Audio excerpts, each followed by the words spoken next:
Good morning dear students. हमारा जो second chapter चल रहा है भाई बिजनेस स्टडी में forms of the business organisation, उसका नेक्स्ट टॉपिक पार्टनरशिप है। हमने इससे पहले भाई सोल प्रोप्राइटरशिप के बारे में थोड़ा बहुत स्टडी किया था और अब हम आज पार्टनरशिप के बारे में, और हमने ह्यूमन आपका जो हिंदू अनडिवाइडेड फैमिली के बारे में पढ़ा था। आज हम पार्टनरशिप के बारे में स्टडी करेंगे कि पार्टनरशिप क्या है।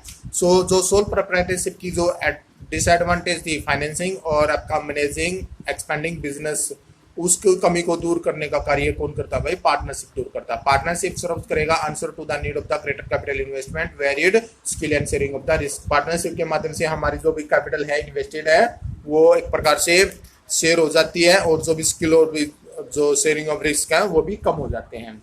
यदि मैं पार्टनरशिप की डेफिनेशन के बारे में बात करता हूं तो एलएच हेने के अनुसार पार्टनरशिप एक प्रकार का रिलेशन है जिसके बीच में between person committed to make contracts who have agreed to carry on a lawful business in a common with a view to private gain. एक प्रकार से क्या पार्टनरशिप रिलेशन है किसके बीच में? पर्सन्स कॉम्पिटेटेंट के बीच में, जो कि वे आपस में कॉन्ट्रैक्ट बनाते हैं और एग्रीड होते हैं क्या करने के लिए? एक बिजनेस को लॉफुल कैरी करने के लिए। किस उद्देश्य के लिए, किस पर्पज के लिए? टू गेन प्राइवेट, एक प्रकार से प्राइवेट प्रॉफिट को अचीव करने के लिए कॉमनली।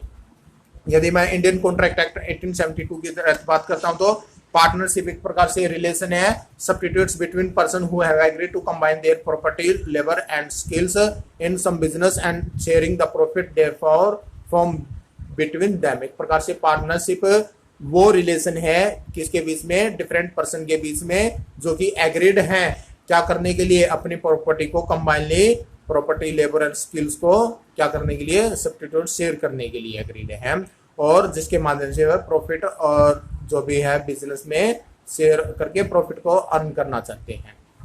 यदि मैं बात करता हूं तो इंडियन पार्टनरशिप एक्ट 1932 सेक्शन 4 के तहत भाई पार्टनरशिप टर्म को डिफाइन किया गया है। ध्यान रखिएगा 1932 इंडियन पार्टनरशिप एक्ट में सेक्शन 4 के तहत पार्टनरशिप को डिफाइन किया गया है। The relation between person who have agreed to share the profit of the business carried on by all or any one of them acting for all.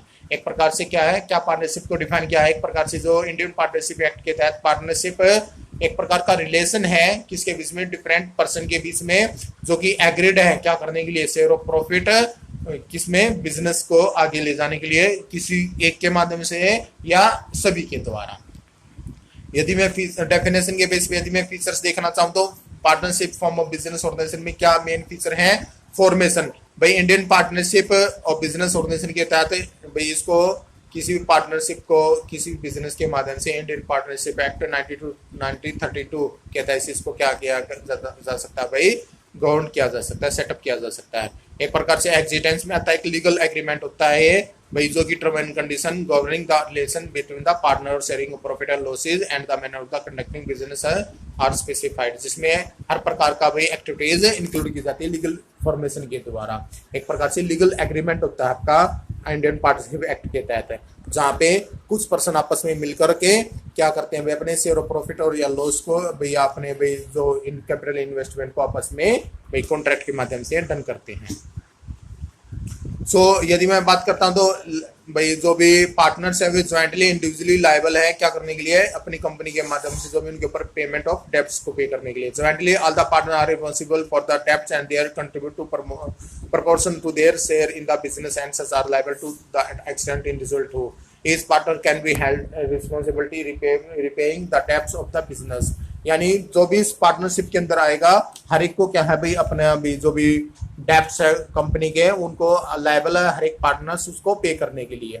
However, such a partner can later recover from other partners an amount of the money equivalent of the share in the liability defined as a partnership agreement। यानी हर एक partners liable है भाई अपनी liability को या जो भी amount है पे है उसको इक्विवेलेंट पे करने के लिए, क्योंकि पार्टनरशिप एग्रीमेंट में डिफाइन किया हुआ है। फिर हमारा रिस्क बियरिंग। रिस्क बियरिंग क्या होता है? एक प्रकार से बिजनेस किसी भी टीम को जो भी रनिंग करते हैं किसी बिजनेस को किसी टीम के माध्यम से, तो पार्टनर जो भी रिस्क है वो बियर करके चलेगा और इस रिस्क का भी रिवार्ड क्या होगा? प्रॉफिट होता है, फॉर्म्स ऑफ द प्रॉफिट होता है which are shared by the partner in agreed ratio. भाई जो कि रिवार्ड के तौर पे यदि किसी फर्म को प्रॉफिट होता है तो पार्टनर्स आपस में शेयर कर लेंगे उनके एग्रीड रेशियो के अनुसार। सो एक प्रकार से जो शेयर और लॉस है वो भी उसी रेशियो में, फर्म यदि किसी प्रकार का लॉस होता है तो वो भी इसमें अपने एग्रीड रेशियो में शेयर कर देंगे उसको भी।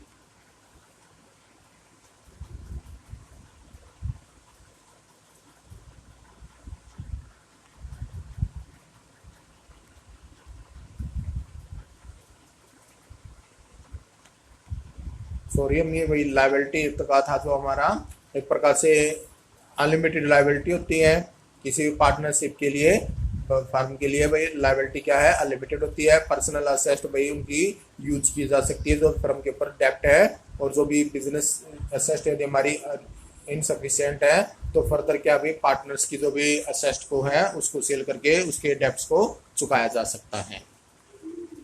यदि मैं फोर्थ की बात करता हूँ, फोर्थ फीचर की, डिसीजन मेकिंग एंड कंट्रोल, जो पार्टनर्स है उनकी रिस्पॉन्सिबिलिटी है क्या करने के लिए, डिसीजन मेकिंग और control day to day activities के लिए।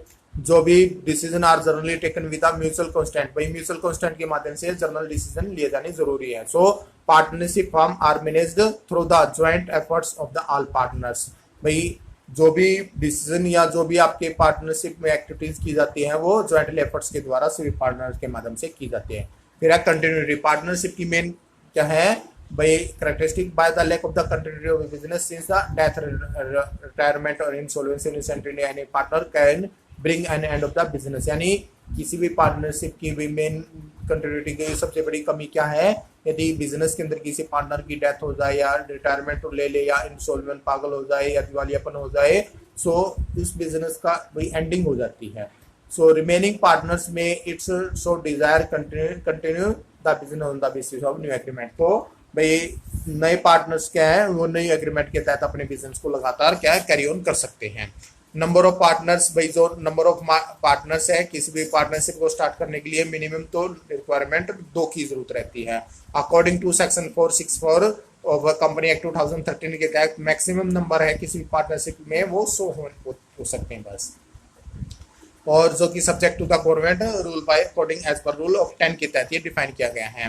The company act miscellaneous rule 2014 के तहत at present the maximum number of the members can be 50, भाई 50 ही हो सकते हैं इसके तहत हमारी। म्यूचुअल एजेंसी एक प्रकार से जो पार्टनरशिप है उसके जो फैक्ट्स एंड रीजन के तहत वो किसी एक या भाई सभी के द्वारा भाई जो भी एक्टिविटीज है वो बिजनेस की कैरी डाउन की जा सकती है। यदि मैं दूसरे शब्दों में बात करता हूं तो एवरी पार्टनर्स क्या है, both an agent as a principal, भाई दोनों ही भाई पार्टनर्स क्या दोनों ही हो सकते हैं, एजेंट भी हो सकता है किसी भी ऑर्गेनाइजेशन या फर्म के लिए और प्रिंसिपल का काम भी कर सकता है। भाई एजेंट किस प्रकार से, क्योंकि other partners as a represent them, भाई क्योंकि एजेंट किस प्रकार से होता है क्योंकि वो अदर पार्टनर्स को रिप्रेजेंट का भी कार्य करेगा, and thereby bind them through his acts, और अपने कार्यों के द्वारा सभी को बाइंड्स करेगा। और प्रिंसिपल के तौर पे कैसे कर सकता है भाई, he is to can bound by act for other parts, और वो दूसरे के द्वारा भी उनकी एक्टिविटी से बंधा हुआ भी हो सकता है, वो बाइंडेड हो सकता है। यदि मैं इसकी मेरिट्स के बारे में बात करता हूं तो भाई मेरिट्स क्या हो सकते हैं किसी भी पार्टनरशिप फर्म की, easy of formation and closures, भाई किसी भी पार्टनरशिप को आसानी से ओपन किया जा सकता है, एक agreement between the prospective partners के बीच में करके आसानी से बिजनेस को कैरी ऑन किया जा सकता है, और फर्म का जो भी बिजनेस होता है या जो भी रिस्क होता है उसको कैरी आउट करके। There is no compulsion with respect of the registration of the firm, closure of the business from to any easy task, भाई इसका कोई लीगल कंपल्सन नहीं है कि जरूरी नहीं है कि आपके ऊपर भाई रजिस्ट्रेशन फर्म का ही करवाना जरूरी है, नहीं, विदाउट रजिस्ट्रेशन के आप अपनी पार्टनरशिप को म्यूचुअली भी कर सकते हैं, और क्लोजर करना भी, फर्म को बंद करना भी बहुत ईजी है। बैलेंस डिसीजन मेकिंग, भाई जो भी पार्टनर्स है वो आसानी से डिफरेंट फंक्शन कर सकते हैं अपने एक्सपर्टाइज एरिया के तहत, because an individual is not forced handle different activities, this not only reduce the burden of the work but also lead of fewer errors of judgement, यानी किसी भी जजमेंट के माध्यम से अपना आसानी से जो भी किसी प्रकार का बैलेंस डिसीजन है वो आसानी से किसी भी एरिया के माध्यम से एक्सपर्टाइज के माध्यम से उसको कंप्लीट किया जा सकता है। सो यदि मैं बात करता हूँ as a consequence decision are likely to be more balance, भाई जो पार्टनर होंगे जब एक से ज्यादा होंगे तो बर्डन वर्क का वो अपने आप ही कम है, सो आसानी से क्या जजमेंट किया जा सकता है और जो भी एरर्स आते हैं उसको आसानी से दूर किया जा सकता है। मोर फंड्स, भाई पार्टनरशिप के अंदर जो कैपिटल कंट्रीब्यूशन है, नंबर ऑफ पार्टनर्स होते हैं, सो पॉसिबल है, पॉसिबिलिटी रहती है कि large of amount funds so proprietor की बजाय ज्यादा आ सकता है हमारे पास जो कैपिटल फंड है। शेयरिंग ऑफ रिस्क, भाई जो भी किसी को भी पार्टनरशिप में आपका क्या करते हैं भाई रनिंग करते हैं तो उसमें इन्वॉल्व किया जाता है भाई हर एक पार्टनर्स का जो भी रिस्क है वो रिड्यूस हो जाता है। Burden and stress of the individual partners के ऊपर जितना अधिक होता है वो 2 या 3 या 5 पार्टनर्स के होने पर भाई रिस्क है वो कम हो सकता है। फिर सिक्रेसी, भाई partnership is not legally required to publish its account and submit its report, भाई पार्टनरशिप के ऊपर कोई लीगल बाउंडेशन नहीं है कि वो अपने अकाउंट्स और रिपोर्ट्स है उसको ईयरली सबमिट करे। सो एक प्रकार से maintain confidentially information relating to its operation, तो ये अपने आसानी से कॉन्फिडेंटली ऑपरेशन रख सकते हैं बिजनेस के अंदर।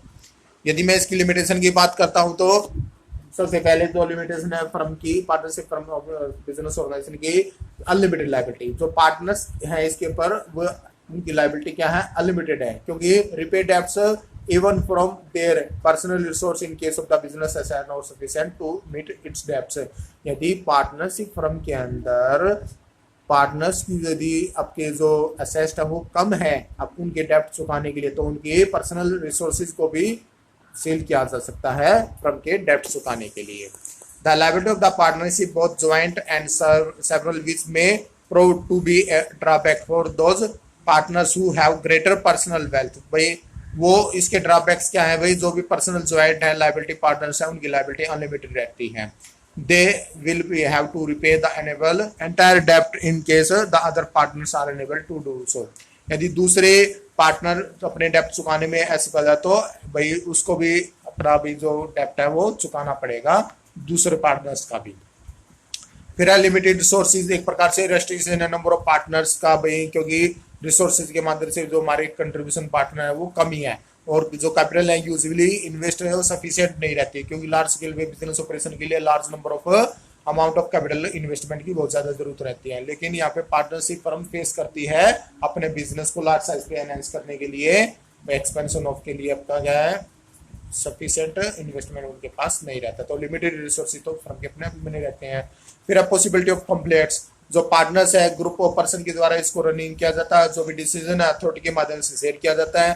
तो कई बार जो पार्टनर्स है एक दो पार्टनर्स है वो क्या है जो भी उन्होंने डिसीजन लिया उससे सहमत नहीं होते, एग्रीड नहीं होते, तो उनके बीच में क्या है डिस्प्यूट होने क्रिएट हो जाते हैं, और यदि डिस्प्यूट ज्यादा लंबे समय तक बने रहेंगे तो क्या है भाई फर्म के लिए काफी सारे हार्मफुल हो सकते हैं। फिर है lack of continuity, partnership come to an end with the death of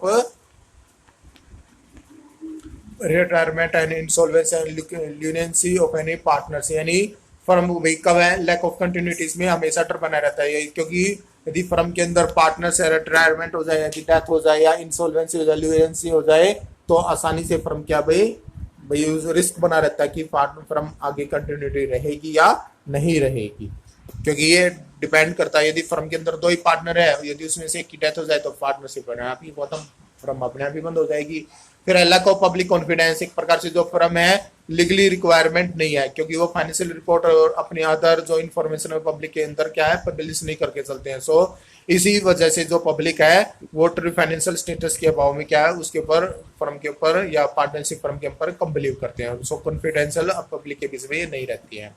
फिर है टाइप ऑफ पार्टनर्स, यदि मैं टाइप ऑफ पार्टनर की बात करता हूँ तो डिफरेंट टाइप्स ऑफ पार्टनर होते हैं विद जिनके डिफरेंट रोल और लायबिलिटीज होती है। सो यदि मैं कौन कौन से इसके अंदर है भैया उनके डिफरेंट राइट्स होते हैं और रिस्पॉन्सिबिलिटी होते हैं।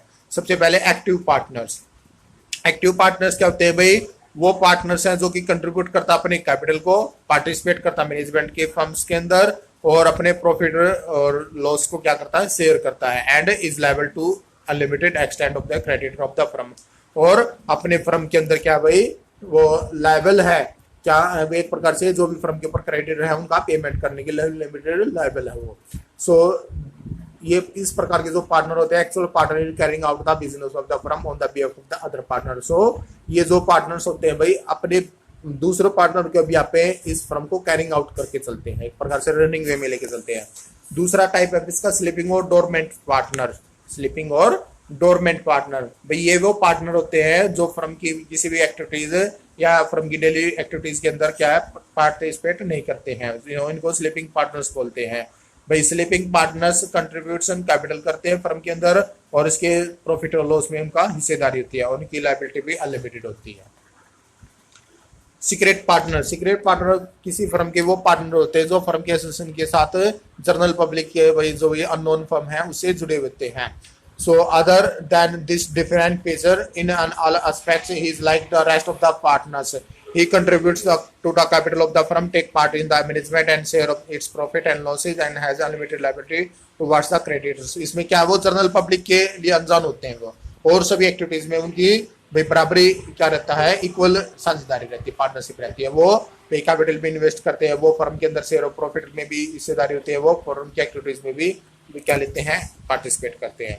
फिर है नॉमिनल पार्टनर कौन से थे, who allows the use of the his or her name by the firm, जो but does not contribute its capital. भाई एक प्रकार से क्या नॉमिनल पार्टनर में भाई उसका नाम और नेम और फेम को यूज किया जा सकता है फर्म के लिए, लेकिन वो कैपिटल कंट्रीब्यूट नहीं करता है, वो किसी प्रकार की फर्म की मैनेजमेंट एक्टिविटीज के अंदर हिस्सा नहीं लेता, ना ही उसका फर्म के शेयर ऑफ प्रॉफिट में कोई हिस्सा होता है. He like as a partner भाई like other partner to do third parties for the repayment of the firm debts. वो एक प्रकार से उतना ही लायबल है भाई जितने अदर पार्टनर्स है फर्म की repayment of the other debts को चुकाने के लिए. यदि मैं partners by the estoppel, a person is considered A partner by the estoppel if through his or her own initiative conduct of the behavior he is give impression of the others that he is a partners of the firm. Such partners are held liable for the debts of the firm because in the eyes of the third party they are considered partners even though they don't contribute capital and take part in the management. एक प्रकार से इसमें कौन से partners होते हैं भाई, partners by the estoppel, जो कि एक प्रकार से ये वो पार्टनर्स होते हैं जो कि फर्म के बिहेवियर और जो इनिशिएटिव को कंडक्ट करके चलते हैं. केवल वो एक प्रकार से फर्म की जो भी पार्टनरशिप फर्म होती है उसकी जो एक्टिविटीज हैं उसको जजमेंट करके चलेंगे बस. और इस प्रकार के जो पार्टनर्स हैं वो फर्म की जो डेप्ट हैं उनको भी चुकाने के लिए लायबल रहेंगे, क्योंकि वो थर्ड पार्टी के आई की तरह ही कार्य करते हैं फर्म के अंदर. एग्जाम्पल के तौर यदि मैं देखता हूँ, Rani is a friend of Seema who is a partner in a software firm. एक प्रकार से रानी क्या है, सीमा की फ्रेंड है जो कि सॉफ्टवेयर कंपनी के अंदर क्या पार्टनर है फर्म के अंदर. Simplex solution on Seema request Rani companies her to business meeting with the Mohan software and activities participates in the negotiation process of business deal and gives impression that she is also a partner of Simplex solution. Is credited to the extent of the Simplex solution of the basis of this negotiation. Rani would liable for repayment of such debts as she is a partner of the firm. भाई केवल क्या है, जो रानी थी सीमा की क्या थी, एक प्रकार से फ्रेंड थी. सीमा जो कि एक प्रकार से क्या भी सॉफ्टवेयर कंपनी के अंदर पार्टनर्स है. सो जो भी सीमा ने रिक्वेस्ट करी हुई अपनी कंपनीज के अंदर उसकी मोहन से सॉफ्टवेयर कंपनी के अंदर मोहन से मीटिंग करवाने की और डिफरेंट एक्टिविटीज के अंदर नेगोशिएशन प्रोसेस में बिजनेस एक्टिविटीज को लाने की. सो यदि किसी प्रकार का कोई भी लायबिलिटी क्रिएट होती है तो रानी उसको अपने ब्याह पे ही क्या करेगी भाई, उसको कंप्लीट करवाएगी. सो टाइप ऑफ पार्टनर में जो हमारी ये चीजें बता रखी है भाई. यदि मैं एक लास्ट और हमारा जो पार्टनरशिप फर्म का जो एक लास्ट पॉइंटर जो हमारे यहाँ पे रह गया है, partners by holding out. Partners by holding out next जो हमारी टाइप है पार्टनरशिप का, पार्टनर्स बाय होल्डिंग आउट. भाई होल्डिंग आउट क्या पर्सन है, हु दो is not a partner in a firm but knowingly allow him or herself by the represented as a partner in a firm. एक प्रकार से क्या है, holding out as a partnership firm की तरह तो वो किसी प्रकार से कार्य नहीं करेगा, केवल क्या है पार्टनर रिप्रेजेंटेड की तरह ही कार्य करेगा फर्म के अंदर, बस वो एक रिप्रेजेंटेड की तरह ही जाना जाता है. Such a person becomes liable to outside creditors for repayment of any debts which have been extended to the firm on the basis of the such representation. वो क्या है, फर्म के जो लायबिलिटी होती है, जो आउटसाइड क्रेडिटर्स होते हैं उसकी रिपेमेंट करने के लिए, डेब्ट को रिपेमेंट करने के लिए होता है केवल. सो यदि मैं बात करता हूँ, in case he is not really partner he and wants to save himself from such liability and he should immediately issues a denial clarifying his position that he is not a partner in the firm. If he does not to do so, he will responsible for the third party for the any such debts. वो किस प्रकार से क्या है, third party के debts चुकाने के लिए लायबल है. वो इस प्रकार से पार्टनर्स कंटिन्यूइंग पार्टनर्स नहीं कहलाएगा आपका. यदि मैं बात करता हूँ भाई टाइप्स ऑफ पार्टनर्स में, क्या टाइप्स थे आपके, एक्टिव पार्टनर्स था, कैपिटल कंट्रीब्यूशन करेगा, मैनेजमेंट में पार्टिसिपेट भी करेगा एक्टिविटीज के अंदर, शेयर एंड प्रॉफिट के अंदर लॉस भी करेगा भाई, अनलिमिटेड लायबिलिटी. स्लिमिंग और डोरमेंट पार्टनर्स में कंट्रीब्यूशन कैपिटल की है, वो मैनेजमेंट के अंदर क्या है भाई, मैनेजमेंट के पार्टिसिपेट नहीं कर पाएगा. भाई शेयर प्रॉफिट के अंदर हिस्सा मिलेगा और अनलिमिटेड लायबिलिटी होती है। फिर एसिग्रेट पार्टनर्स कंट्रीब्यूशन कैपिटल भी करेगा भाई मैनेजमेंट की पार्टिसिपेंट के तहत, तो भाई पार्टिसिपेट करेगा मैनेजमेंट की एक्टिविटी, लेकिन करेगा वो शेयर लॉस बांटेगा और अनलिमिटेड लायबिलिटी रहती है। नॉमिनल पार्टनर में कैपिटल कंट्रीब्यूट नहीं करेगा, ना ही मैनेजमेंट की एक्टिविटीज में हिस्सा लेगा, भाई शेयर लॉस को भी क्या नहीं करेगा, वही बांटेगा नहीं आपस में, और अनलिमिटेड लायबिलिटीज के ऊपर भी रहती है। Partners by the estoppel capital contribute नहीं करेगा, ना ही एक्टिविटीज के अंदर हिस्सा लेगा, ना ही शेयर प्रॉफिट एंड लॉस को बांटेगा, केवल अनलिमिटेड लायबिलिटी रहेगी।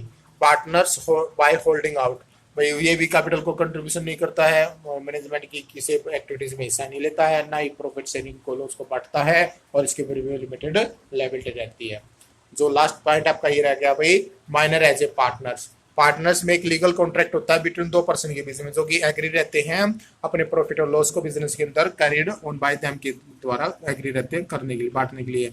एक प्रकार से जो minor is incompetent to enter in the valid contract with others, भाई दूसरों के साथ माइनर होता है फर्म के अंदर and he not become a partner in any firm, वो पार्टनर्स नहीं बन सकता किसी फर्म के अंदर।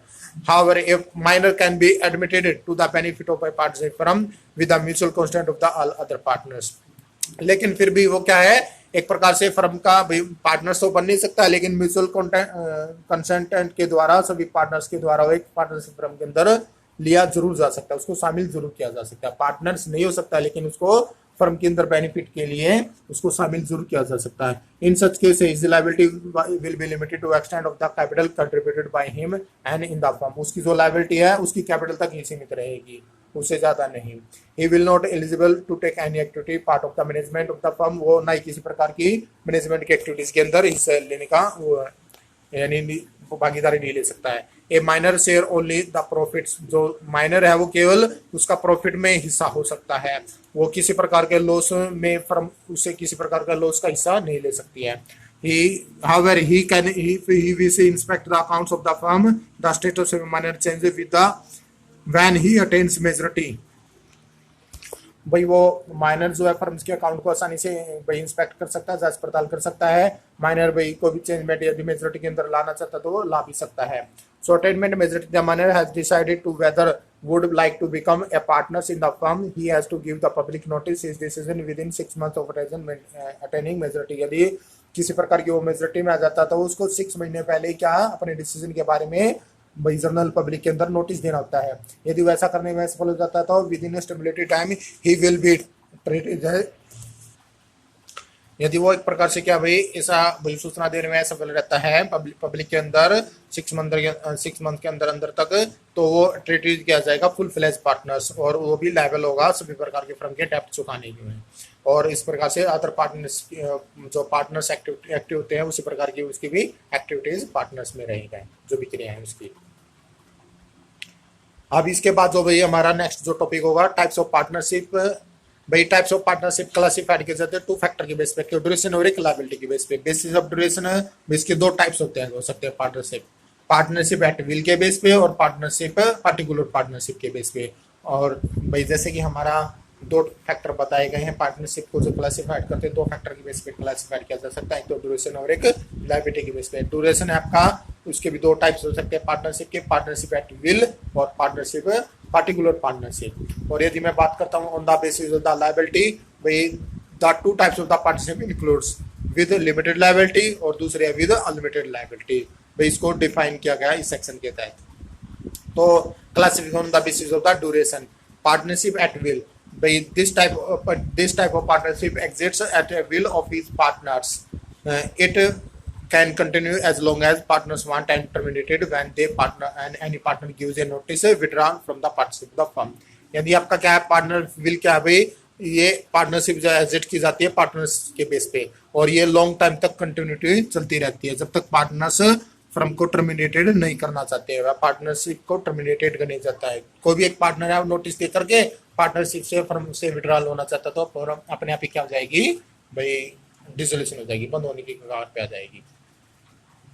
फिर आप पार्टिकुलर पार्टनरशिप में क्या, placement of a particular project से कंस्ट्रक्शन ऑफ द बिल्डिंग और an activities to be carried on a specified time period is called particular partnership. Particular partnership में क्या भाई किसी भी कार्य की कंप्लीट होती है, कोई भी प्रोजेक्ट कंप्लीट होते ही पार्टनरशिप अपने आप ही खत्म हो जाती है, बंद हो जाती है।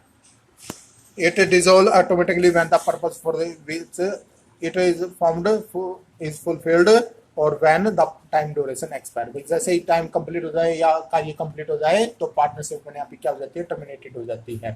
फिर है classification on the basis of liability. Liability के बेस पे जो क्लासिफिकेशन है journal partnership. Journal partnership liability होती है वो पार्टनर्स जो अनलिमिटेड और ज्वाइंटली होती है, भाई ज्वाइंट होती है, जिनकी लायबिलिटी क्या अनलिमिटेड और ज्वाइंट होती है। भाई जो पार्टनर्स एंजॉय करेंगे right to participate in the management of the firm and their activities are binding of on each other partners as well as of the firm. यानी जो फर्म्स के अंदर जो पार्टनर है आप हर एक भाई बाउंडर रहेगा वो आसानी से राइट कर सकते, उनका राइट है पार्टनर्स के अंदर क्या करने के लिए, पार्टनरशिप में मैनेजमेंट के अंदर पार्टिसिपेट करने के लिए उनका राइट है। और हर एक पार्टनर एक दूसरे की एक्टिविटीज के माध्यम से क्या है, बाइंडिंग है, बंधे हुए हैं। Registration of the firm is optional. भाई फर्म का रजिस्ट्रेशन कराना भाई अच्छी करेगा, भाई करवा भी सकते हैं और नहीं भी करवा सकते हैं। The existence of the firm is effected by the death, lunacy or insolvency, retirement of a partner.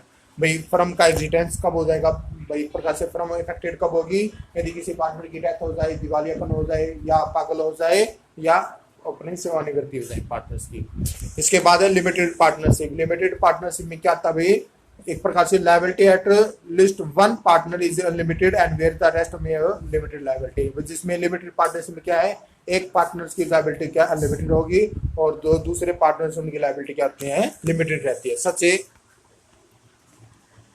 Partnership does not got terminated with that of the lunacy insolvency or limited partner. भाई ये partnership बंद नहीं होती है या terminated नहीं होगी, वो चाहे फर्म के अंदर भाई जो पार्टनर्स की डेथ हो जाए, पागल हो जाए, दिवालियापन हो जाए या भाई एक प्रकार से रिटायरमेंट ले ले, पार्टनरशिप बंद नहीं होगी। The limited partners does not enjoy the right of management and their acts don't bind the firm or the other partners and registration of such partnership is compulsory. भाई जो भी है इसमें जो भी लिमिटेड पार्टनर्स हैं वो उनका किसी प्रकार से राइट नहीं कि फर्म की एक्टिविटीज के अंदर हिस्सा लेंगे या भाई एक प्रकार से फर्म को भाई जो भी मैनेजमेंट के अंदर हिस्सा नहीं लेंगे और ना ही फर्म के जो पार्टनर्स को बाइंड करेंगे। सो यहाँ पे पार्टनरशिप फर्म का रजिस्ट्रेशन कराना बहुत ज्यादा जरूरी है।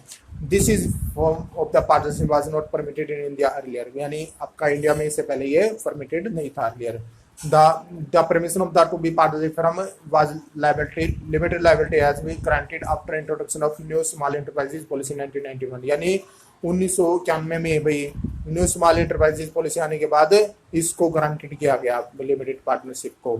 So the idea behind such a move has been to enable the partnership firms to attract equity capital from the friends and relatives, small scale entrepreneurs who were earlier reluctant to help due to the existence of limited liability clause in the partnership form of business। एक प्रकार से क्या है भाई जो small scale जो business entrepreneurs होते हैं वो अपने रिलेटिव या फ्रेंड्स को भाई माध्यम से कैपिटल इन्वेस्ट करवा लेते हैं और जिनकी लायबिलिटी भाई केवल अनलिमिटेड लायबिलिटी उसी पार्टनर्स की रहती है जो इन्वेस्टमेंट कराता है। सो हम भाई पार्टनरशिप डीड है वो कल करेंगे या नेक्स्ट लेक्चर में करेंगे। भाई इसको आपको एक बार जरूर रीड आउट करना है और यदि किसी प्रकार की कोई भी प्रॉब्लम क्रिएट होती है तो please consult me. Thank you.